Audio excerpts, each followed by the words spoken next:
ಎಲ್ಲರಿಗೂ ನಮಸ್ಕಾರ. ಶುಂಠಿ ಬೆಳೆಯಲ್ಲಿ ಮುಖ್ಯವಾದ ರೋಗ ಅಂದರೆ ಕೊಳೆ ರೋಗ. ಕೊಳೆ ರೋಗವು ಸಾಮಾನ್ಯವಾಗಿ ಸುಲಭವಾಗಿ ನಿಯಂತ್ರಣಕ್ಕೆ ಬರುವುದಿಲ್ಲ.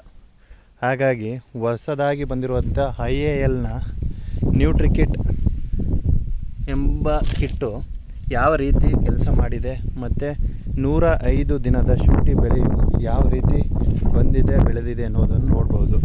ಹೀಗೆ IALನ ನ್ಯೂಟ್ರಿಕಿಟ್ಟು ತುಂಬ ಮುಖ್ಯವಾಗಿ ಮತ್ತು ತುಂಬ ಉತ್ತಮವಾಗಿ ಕೆಲಸ ಮಾಡಿದೆ.